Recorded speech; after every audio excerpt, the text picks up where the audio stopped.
remember to use the microphone, as long as they're all working, of course. It's not quite working yet. Okay. And now we're on YouTube as well. There we go. It says 7 o'clock on me. Right, so the first item in the agenda is apologies. Thank you, Chair. I've had apologies from Councillors Foster, Ely, Hawkins and Wilson. And Simon Golden. Thank you. Item 2, if you have any declarations of interest, please make them now or at the appropriate point on the agenda.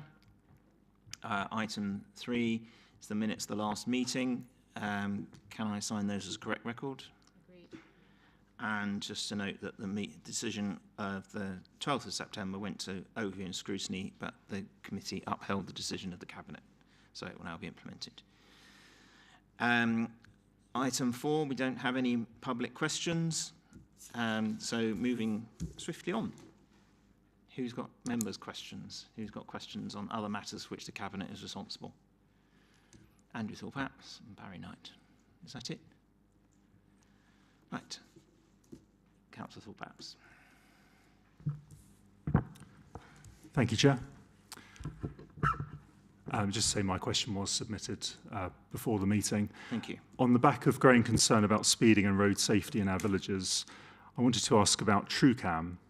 TrueCam, as many members will know, is considered an effective way of providing additional speed enforcement above and beyond what is already being delivered by the Safer Essex Road Partnership, Essex Police and Community Speedwatch. I understand that Malden Community Safety Partnership have used TrueCam for the past 6 years and recently purchased a refurbished TrueCam unit. This is being utilised in 18 of their parishes, and each parish council pays for its use.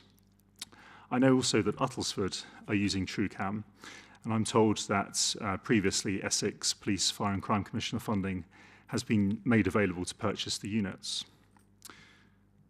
Community policing teams align their priorities with those of the Safer Chelmsford Partnership, which doesn't, I noticed recently, have road safety as a priority, but do also have scope to work to the priorities in the police and crime plan, which includes improving safety on our roads and the crime prevent strategy. I believe there is therefore scope for the Safer Chelmsford Partnership to agree an investment in TrueCam. Given that neighbouring districts are using TrueCam, will the City Council now consider making this investment in our road safety? We're currently in an odd position whereby our parish councils are denied access to this valuable tool, whereas in neighbouring parishes in different districts, they can use it. Is it not time, therefore, to remove this disparity? Thank you. Thank you, Chair. Thank you, Councillor Thorpe-Apps, for submitting your question in advance. I received it earlier today. Thank you. I understand that you've already raised the matter with Spencer Clark, who is our Public Protection Manager at Chelmsford City Council, and he has explained that it is indeed an effective way of providing additional speed enforcement above and beyond what's already being delivered by the Safer Essex Road Partnership, Essex Police and Community Speedwatch. Spencer also provides strategic management for Malden District Council and a community safety partnership there, where they have used TrueCam for approximately 6 years.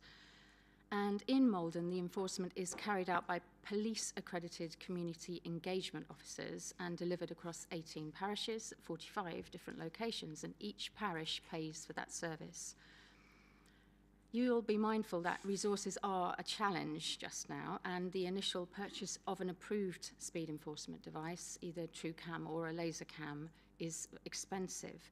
Malden Community Safety Partnership did recently purchase a refurbished unit for £10,300. The list price for a new unit is £18,475. That first unit was purchased with grant funding from the Essex PFCC approximately 6 years ago.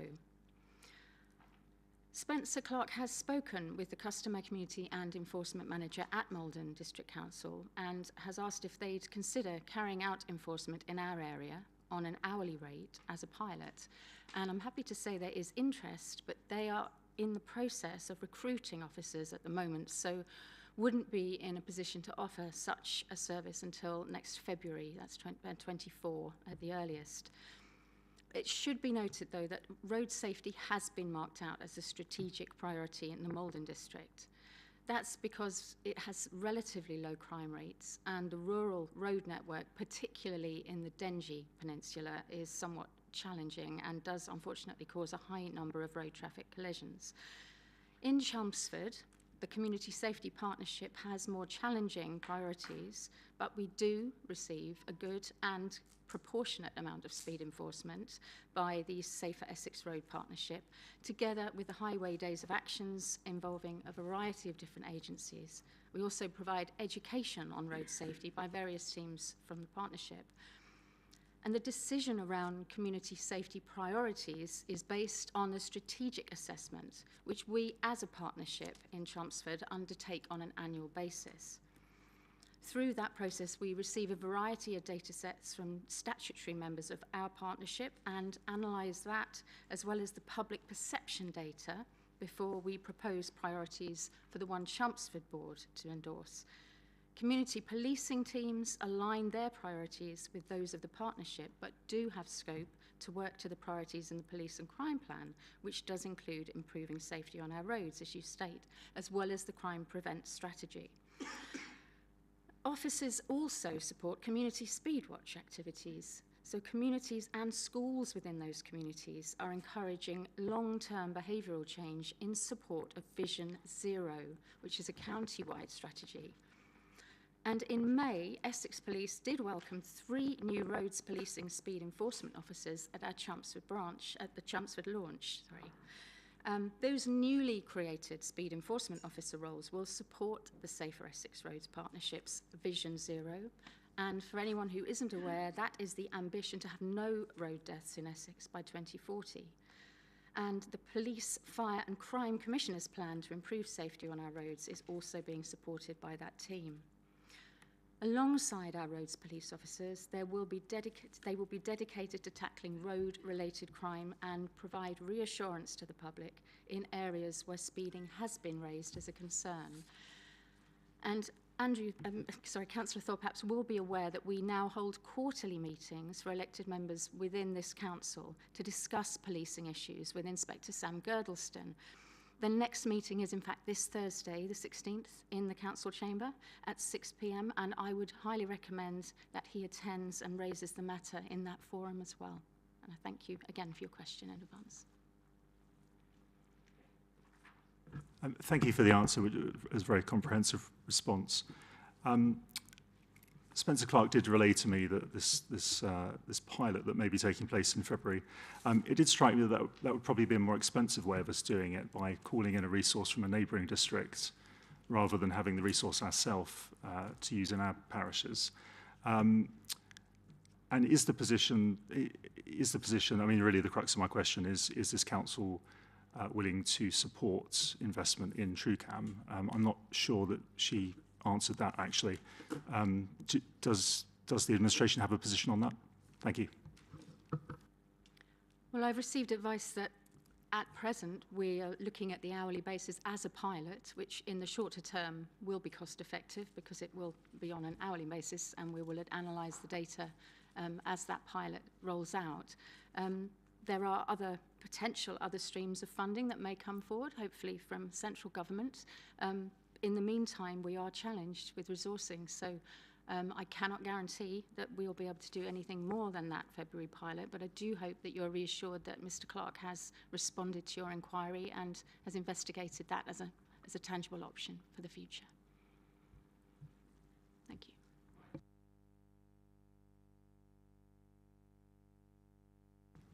Right, Councillor Knight had a question, I think.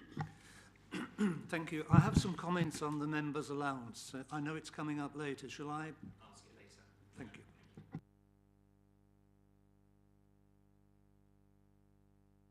you. Okay, if there's no other questions, I'll move on to section 6. 2 items from Councillor Fuller. The first one on community infrastructure levy in the unparished area.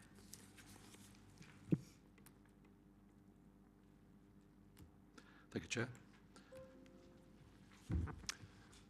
The City Council adopted the Community Infrastructure Levy in June 2014, And since then, it has collected nearly £35 million of funding to support infrastructure delivery.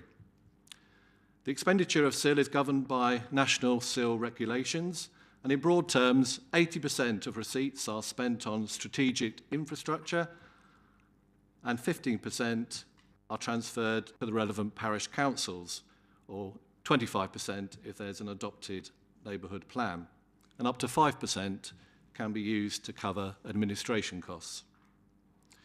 Where there is no parish council, it is for the charging authority to determine how that 15% neighbourhood portion is administered. And in the City Council's administrative in our area, this relates to 9 unparished areas, wards. There is greater flexibility in terms of how the neighbourhood allocation can be spent, and it's defined in the regulations as the provision, improvement, replacement, operation or maintenance of infrastructure, or anything else that is concerned with addressing the demands that development places on an area. The City Council has adopted governance arrangements as to how this funding should be managed and spent, and they were last adopted in July 21. This report stresses a proposed change to the governance arrangements in the 9 unparished wards only. Since adoption, a range of projects has been funded utilising the neighbourhood allocation in the 9 wards, and those projects are listed in Appendix 1. To date, these projects have tended to come forward primarily from community organisations rather than be directed to City Council projects.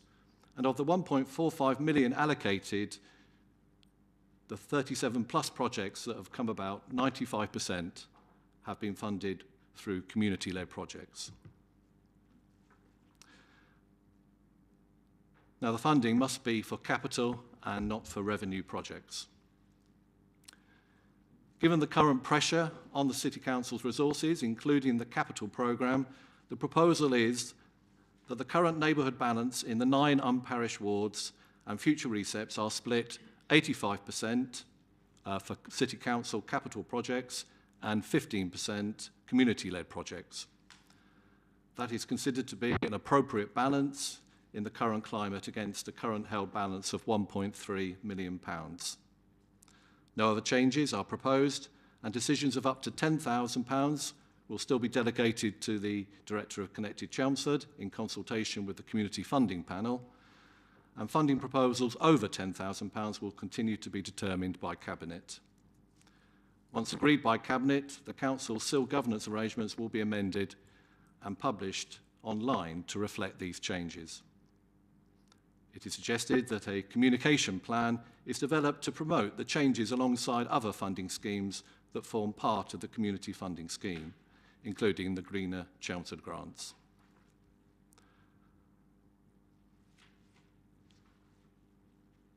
So that is the issues at stake, so I'll be interested to take questions. Yeah, Councillor Seal. Thank you. Right. So some clarification, and perhaps one of the questions you may have partially answered. So I'll go through all my questions and so on. So I'm just going to make sure I'm understanding the maths correctly. Because currently the CIL is split in the unparished wards, 85% to City Council, 15% neighbourhood CIL, and you're going. That's the proposal. No, sorry, it's currently at the moment. All the CIL, 15% goes to neighbourhood and 85% is under the control of City Council. Is that right? It's the. I'm going to then say the 15% that's neighbourhood, which is based on requests. You want to split 85-15 again. Yes. So actually, when you do the maths on that, 98% of the CIL is going to go under City Council initiatives or control, and only 2% is going to be available for requests. So the first question is, have I done my maths right? Am I understanding that correctly? So it's going to be, rather than 85-15, it's going to be 98-2. And that just seems a big jump that what you're saying is the neighbourhood CIL that's available from requests from community organisations will just be 2% of the total CIL allocated. Am my maths wrong? Only in the unparished area. Only in the unparished area. In the unparished area, that's what I'm talking about. Yeah, the unparished area will only have 2% available for community requests.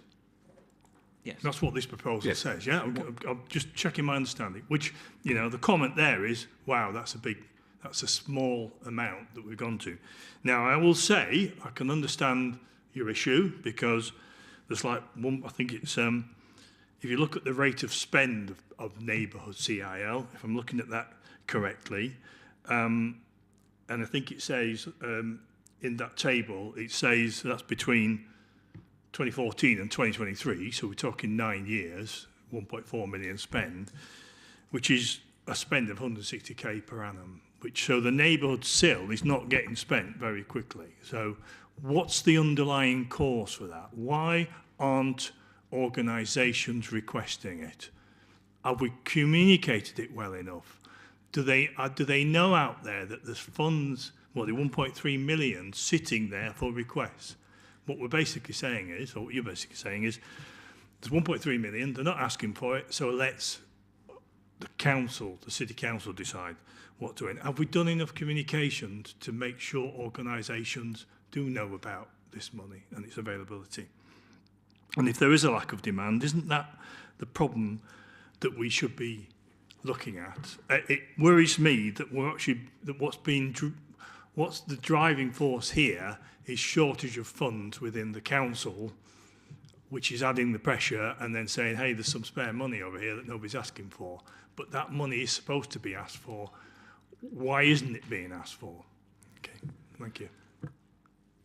Obviously, as I said, there is a plan to make sure that the publicity improves. Clearly, it is on our website. It is there, you know, for people to apply to, along with the other community funding grants. So it's a well-publicised scheme, and community groups, you know, as we see from the list that has been spent in the past, you know, community groups do know it's there, and you know, but people haven't come forward to apply for it. As to why that is, you know, obviously we do try to publicise it, and it is there. Well, okay, I hear what you say, but it still worries me that the rate at which the requests are coming in are just very low. And, you know, if one drives around the unparished area, surely there are things that you see that could be improved. But they're not being requested. So I'm registering my concern that we are going to shift to a situation. You may well be publicising it more, but now there's going to be, an eighth of the money available that was previously available. But there is £1.3 million available, and you know, obviously 15% of that is a significant sum of money that is still available for community grants. So can I check? Sorry, can I check? This is retrospective as well then?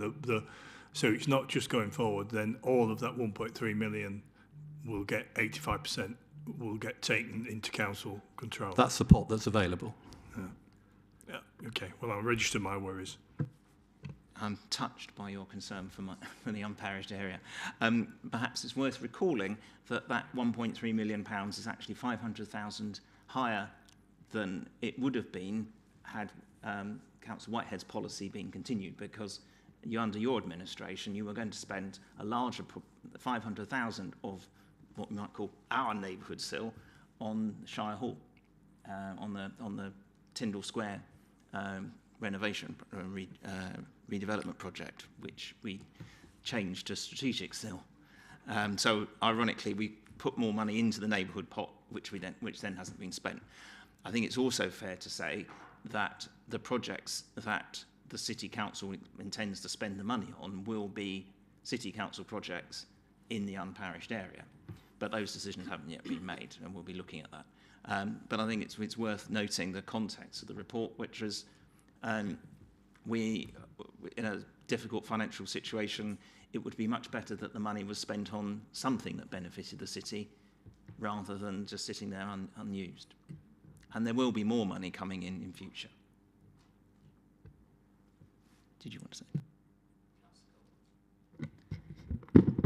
Yeah, so there's a couple of things. One, I don't quite like the the implication that it's a kind of them and us scenario, that it's either the community or the city council. We are all looking after the public interest after all. So I don't like the implication that it's a them and us, and it feels a bit like all the greedy councils keeping it for themselves to spend it on their own pet projects. This is talking about making sure this money is actually spent for the benefit of the community.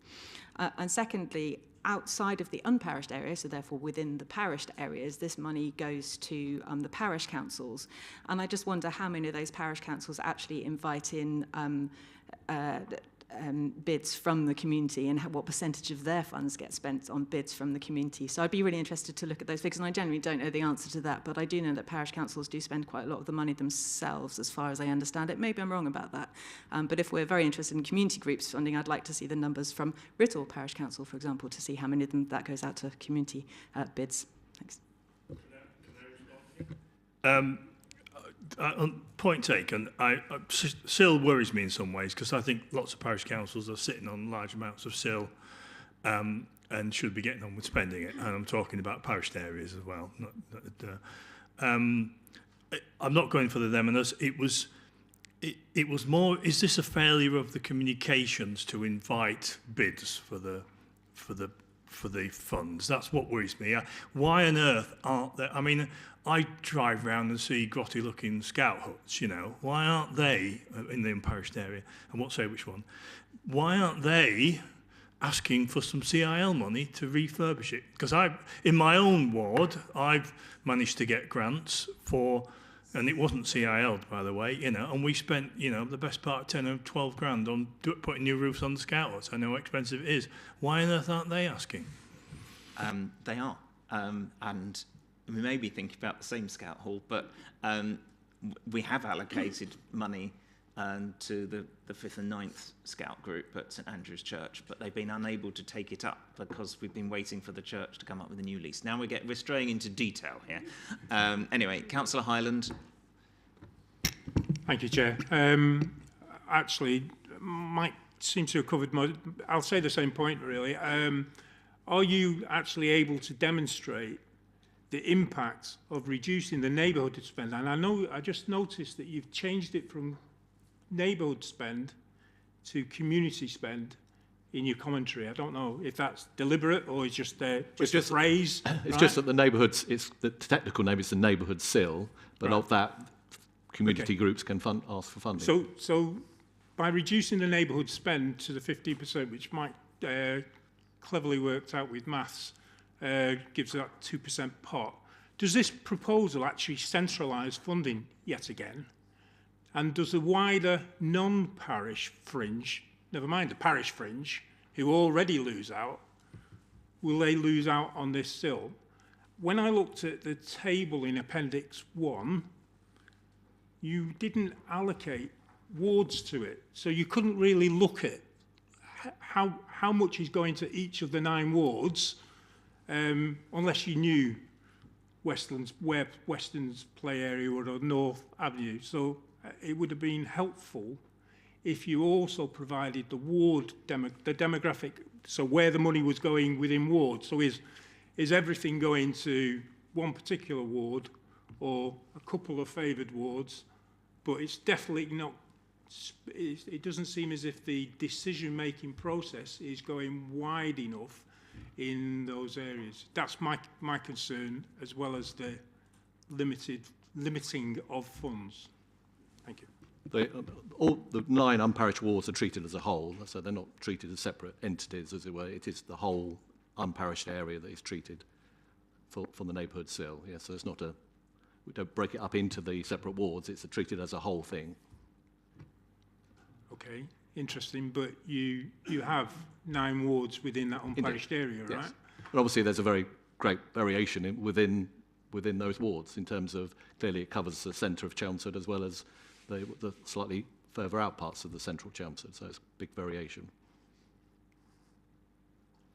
I think it's fair to say that the leader and the deputy leader are from the unparished area, so you can be rest assured that they're not going to somehow lose out. In fact, 3 members of the cabinet from the unparished area and 3 are from the parished area, so I think it's reasonably balanced. There's still, as Councillor Fuller said, there's still a substantial sum of money that is available to community groups, and we can review this decision next year or the year after if we want to. This isn't something which is set in stone. And since there will be continuing to be a substantial amount of development in the unparished area, there will continue to be SIL money collected in the coming years. And the grant availability is is publicised in the usual way. But yeah, we could always do more. But at the moment, this is a recommendation to make most cost-effective use of our capital money that's available and make sure it is actually spent on something for the benefit of the residents rather than go unspent. So no, I think we've done this one enough. Is the recommendation agreed? Agreed. Thank you. So let's move on to the other one from Councillor Fuller on the LDF. So the Local Development Scheme 2023 was considered by the Policy Board last Thursday. It's a statutory requirement of the City Council to maintain an up-to-date local development scheme, which I'll call LDS from now on. It sets out which local plan-related documents the City Council intend to prepare, along with the timetable for their production and consultation. The review covers a period now up to 2028. The document is a management tool for setting and maintaining the plan-making process. It sets out the remaining timetable for the local plan review, including the timings of future public consultations and submission for examination. It also summarises the evidence, resources and risks associated with the review process. The main changes in the LDS are associated with the review of the local plan. Other changes to the LDS include an updated table of adopted development plan documents to reflect the 3 made or adopted neighbourhood plans in Writtle, Southwold Ferrers and Little Baddow, which makes them part of the statutory development plan for their respective areas. The Community Infrastructure SIL review, which was referred to in the 21 review of the LDS, didn't take place, and this is because of the proposed national government review on the infrastructure levy. The SIL review is now proposed to align with the government's proposed infrastructure levy scheme. 2 new sections have been created. The first refers to the policies map, which covers the whole of the Chelmsford area, and its purpose is to illustrate the sites allocated for development or protection within the local plan. And the second new section relates to master plans. These were introduced as part of the strategic allocations in the adopted local plan. And a number of these have been agreed, their purpose, and a link to those which have been agreed is included. The timetable for the review of the local plan has changed since the last LDS, primarily due to delays in starting and completing the issues and options consultation stage, the local elections in May, and to allow time for gathering evidence, base information and engagement with service providers. As we heard at the Policy Board on Thursday, officers are confident that the timetable will be met. This is a review. We're not starting from scratch. Officers have been through this before and they know what to expect. Therefore, we have no doubt that the submission of the local plan independent examination will be completed by the 30th of June 25. So it's recommended that Cabinet approve and this revised LDS for publication. Thank you. Any questions? No? Okay, is that agreed? Okay, and let's move swiftly on to the highlight of the evening, which is, as always, amendments to the Constitution. So there are a couple of minor proposals which have been through the working group, they've been to the Governance Committee, they're now here.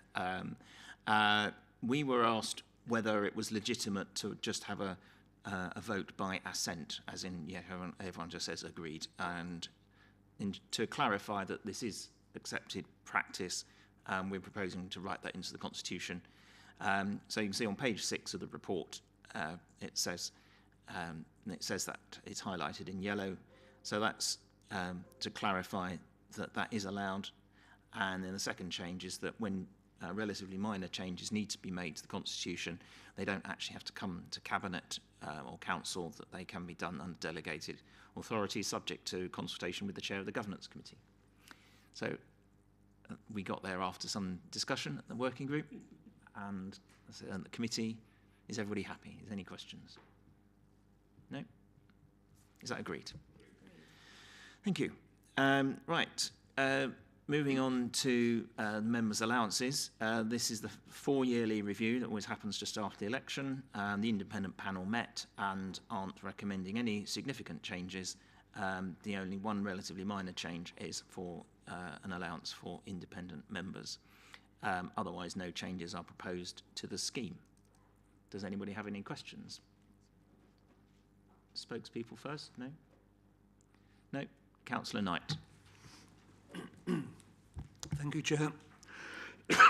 I missed the questionnaire that was apparently sent out to members, and I also, Councillor Hyland told me there was one, and I also did not see the replies to the questionnaire either. I don't know the reason why. Possibly I missed my emails or I was missed off. I don't know. So I'm sort of speaking blind. But my view is, having looked at them, that they're getting out of skew. They're getting out of proportion. And it starts at the top. And in my opinion, the allowance given to the leader of the council is too low. The job is undervalued and therefore under-allowanced. I've had the privilege of working alongside a leader, councillor, for 4 years, and I know the amount of work that went into that, and I've also observed the amount of work that's gone into the present leader of the council over another 4-year period, and simultaneous with that, the amount of work that's gone in by the leader of the opposition over that 4-year period, and I'll come back to that one in a minute. There's a lot of responsibility there. There's a lot of intellectual effort, a lot of judgment. There's a lot of time goes into it, and I'm very keen as a Chelmsford taxpayer to get value for money, and I feel I get value for money, but I also have to be fair and say that the job is undervalued. I can't put a number on it, but it presently starts with a 2, and I think it ought to start with a 3.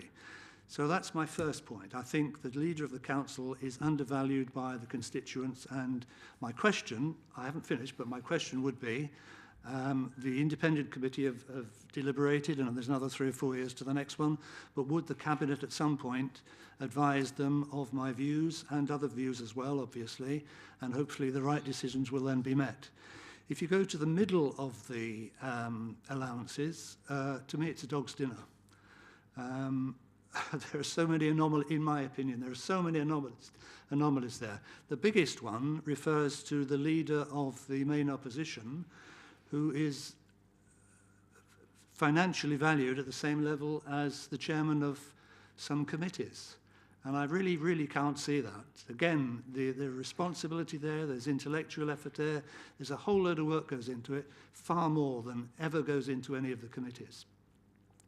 The main one refers to members themselves, of which I'm one, obviously.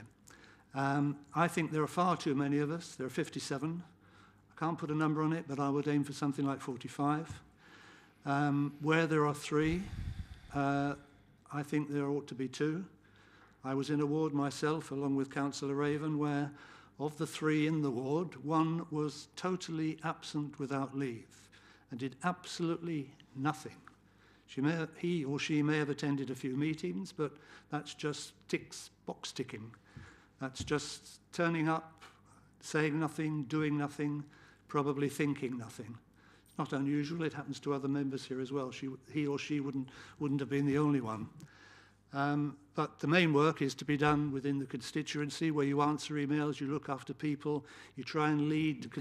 This is not relevant. That's a question. Come back to it. I'm coming back to it. Yeah. And leading constituents through the labyrinth of local government. So I would recommend that we reduce the number of councillors. We keep them where the remuneration is the right level, in my opinion, but the money saved there could be better spent higher up the food chain where the real effort is put in. Thank you, Chair. Okay, thank you. You may notice that there were 30, I think it was 34 responses, so nearly 2/3 of the council did respond to the survey. So anyway, thank you for your comments. It's really just the report asks, does Cabinet have any questions to refer to Council? Was technically it's a Council decision rather than a Cabinet decision. But so are there any other comments that any members want to make before it goes to Council? Councillor Whitehead. Not on that. You mentioned earlier there is indeed a boundary review to come along, isn't there?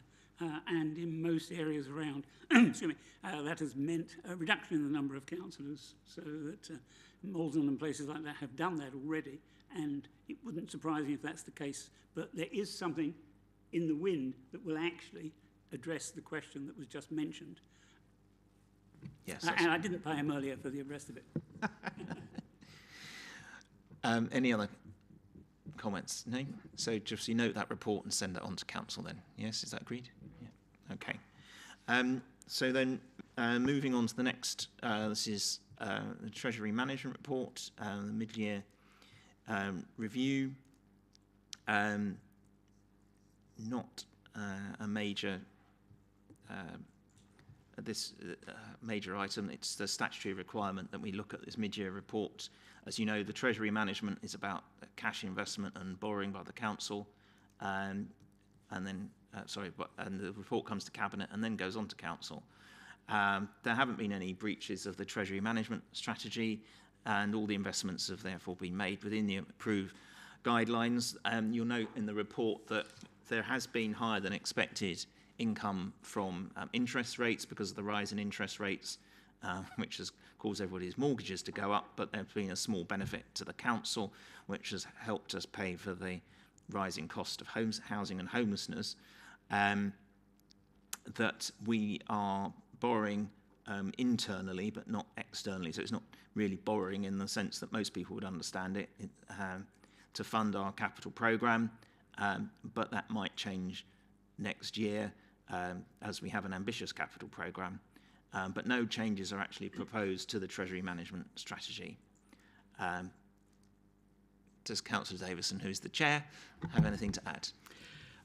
As chair of the Treasury Management and Investment Subcommittee, given your opening remarks, I feel compelled to thank Phil Reeves and the entire finance team for the amount of effort that goes into ensuring that the mid-year review does say that all the requirements have been complied with, and also my fellow members of the subcommittee for their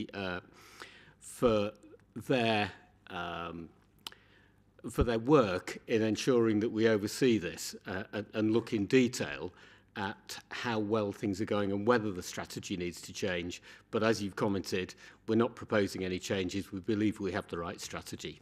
So thank you. No questions from anybody? No? Is that report agreed? Thank you. Right, so if we move on, this is really primarily an information item from the North Essex councils. We had a brief report previously. This takes us on a little bit further.